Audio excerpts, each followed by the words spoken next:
faire aussi. On arrive au bout d'une heure de débat. Richard, je voulais juste conclusion. Faire une petite remarque, et pas une conclusion du tout, sur ce que vous disiez sur les conflits. On a l'impression aujourd'hui qu'ils proviennent tous de terres d'islam, hein, et qu'on hiérarchise plus du tout en réalité. C'est vrai, l'Afghanistan, l'Irak, etc. Simplement un exemple. L'Assemblée générale, après le 11 septembre, en novembre 2001, Hubert Védrine dit, pour assécher le terreau du terrorisme, il faut régler diplomatiquement les crises, à commencer par celle du conflit israélo-palestinien. Il y a 3 jours, Nicolas Sarkozy dit devant la conférence des ambassadeurs, le conflit israélo-palestinien n'est pas central. C'est faux. Donc, évidemment, dans cette perspective-là, dans cette émission-là, après, on traite les conflits les uns après les autres sans plus les hiérarchiser et sans plus on comprend l'emboîtement et la géopolitique. Donc là, pour le coup, on a l'impression d'être confronté à des conflits démultipliés qui n'impliquent que des pays musulmans sans en retrouver l'intelligence. Et là, on revient à une histoire d'expertise. Et justement, étant donné que quand on écoute la radio ou la télévision, effectivement, on a l'impression que tous les conflits aujourd'hui sont entre l'Occident, on va dire, et l'islam, on va dire, entre ceux qui ont commandé le XXe siècle. Il découle principalement du conflit israélo-palestinien, si on veut, qui est quelque part une séquelle de la non-gestion par les puissances mandataires du démantèlement de l'Empire ottoman. On n'est pas sorti du traçage de frontières et des problèmes de nationalité dans l'ère arabo-islamique de la fin du démantèlement de l'Empire ottoman en 1920. Indépendamment des raisons historiques, si effectivement on fait ce constat que vous faites tous, à savoir que tous les conflits aujourd'hui, on en a l'impression, du moins opposent les musulmans et le monde occidental, effectivement on peut comprendre donc que les médias, quand elles traitent de l'islam et du monde musulman, qui est fortement présent en France, moins présent que l'étaient les communistes à l'époque de la guerre froide, mais néanmoins fort présent. Mais c'est comme si... Est-ce que ça n'est pas pour ça? Oui, mais si pendant tout le 19e siècle et le 20e siècle, on avait parlé des guerres en Europe comme des guerres chrétiennes, sous prétexte que tout le monde était chrétien. C'est ça, je dirais, si on veut faire une comparaison, c'est ça. C'est-à-dire, ce n'est pas le fait qu'il y ait des chrétiens qui se battent entre eux qui faisait du conflit franco-allemand un conflit interchrétien. C'est un conflit politique. Donc, tous ces conflits politiques sont, à votre avis, Alain Grèche, ramenés à une dimension religieuse qui n'a rien à voir. Ils ne sont pas tous, je veux dire, il ne faut pas non plus caricaturer ce que disent les médias, mais beaucoup sont vus à travers cette grille religieuse, et comme vous êtes dans des médias qui fonctionnent, notamment la télévision, sur des images extrêmement brèves, hier je devais faire quelque chose à France 2, au journal de France 2, ils avaient fait un dossier sur les négociations israélo-palestiniennes. Et ils me disent, le dossier, c'est 2 minutes 30. Vous avez 20 secondes. Et ils n'ont pas passé les 20 secondes. Mais ça n'a pas d'importance, je veux dire.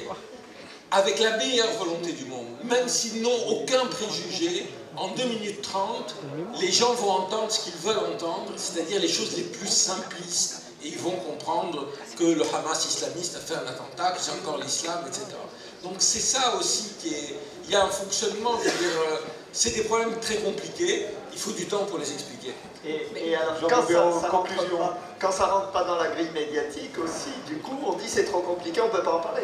Vous avez parlé de la Turquie, c'est très intéressant, parce que la Turquie, c'est les islamistes qui sont démocrates, qui sont pro-européens, et c'est au contraire les laïcs, soi-disant laïcs, qui veulent l'armée, qui veulent la non-démocratie. On a vu ça en Algérie aussi en 92.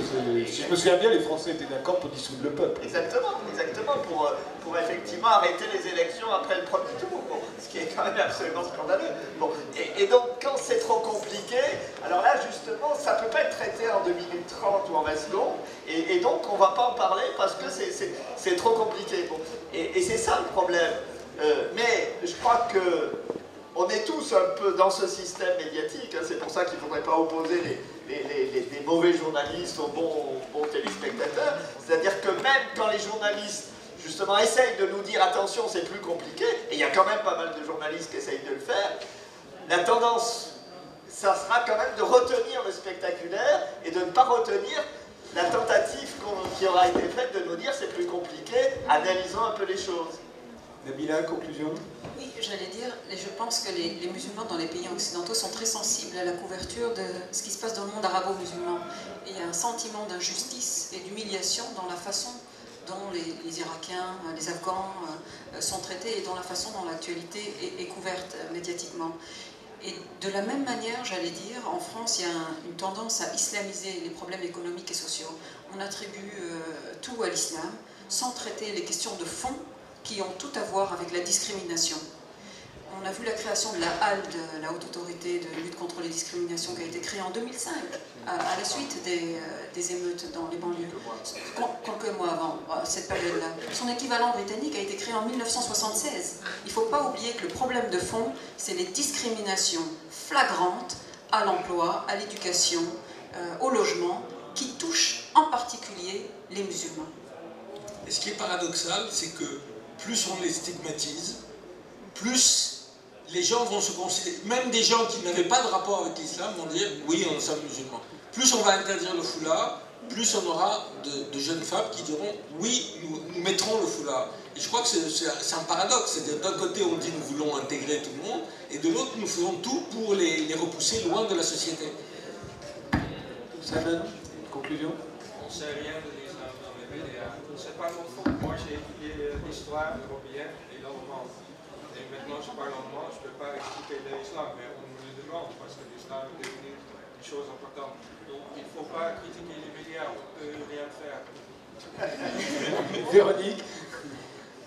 Oui, je pense que c'est ça le plus terrible, c'est que finalement, on parle souvent, se pose souvent la question est-ce que les médias sont islamophobes ou pas en France, mais finalement, il n'y a même pas cette intention négative, je pense, derrière ça, c'est un inconscient. C'est un inconscient de la pensée journalistique française, cette espèce de représentation totalement imaginaire de l'islam. Donc c'est effectivement, je pense, enfin, on disait aussi tout à l'heure, un problème de formation, un problème de... Oui, il faut, néanmoins, c'est intéressant de se poser la question d'où vient ce truc un peu particulier. Est-ce que ça vient du nombre de musulmans en France qu'on n'avait pas imaginé tout à coup? Est-ce que ça vient de la guerre du Golfe, du choc des civilisations, du conflit israélo-palestinien, du 11 septembre, d'une religion différente des autres? C'est intéressant de se poser la question, si vous voulez résoudre le problème. Un dernier mot, Rokhaya? Non, moi ce que je voulais juste dire, c'est que ce qui ressort de tout ça, c'est qu'on a quand même le sentiment que dans les médias, il y a une espèce d'image d'un islam un peu uniforme et monolithique, et que je trouve ça toujours très très bizarre de connecter finalement plusieurs problématiques internationales différentes avec finalement des musulmans qui sont français, et ça montre vraiment qu'on n'arrive pas à percevoir ces gens-là comme étant des Français à part entière, et qu'on préfère finalement associer un voile du 18e arrondissement à un voile afghan que de le percevoir comme la conséquence effectivement d'un rejet qui peut être français ou tout simplement d'une affirmation qui est totalement locale. Et ça, je pense que c'est vraiment le pas que devront faire les médias, c'est-à-dire de cesser de considérer l'islam comme un tout uniforme et totalement monolithique. Mais alors, j'aurais tendance à vous dire, cessons aussi de considérer les médias comme un tout monolithique. Je vous rappelle qu'au moment de l'affaire de l'apéro saucisson Pinard, qui devait dans le quartier d'ailleurs, à la Goutte d'Or, dans cette rue où l'on voit si souvent des musulmans prier, absolument le nom a été général, tout le monde a dit il ne faut pas que ça ait lieu. Pourquoi? On peut se poser la question. Après tout, s'ils avaient envie de manger du saucisson et boire du pinard à cet endroit-là, rien ne l'interdisait, et pourtant tout le monde a trouvé normal de l'interdire. Parce qu'il le faisait de manière comme provocation. Peu importe, ils en avaient le droit. Et tout le monde a été d'accord pour le leur interdire, y compris dans les médias. Donc là aussi, tout est toujours beaucoup plus complexe que vous avez compris. Quelqu'un va rajouter quelque chose? Oui, J'allais dire, comme disait Richard, il avait commencé par dire qu'on revient à la question de l'expertise.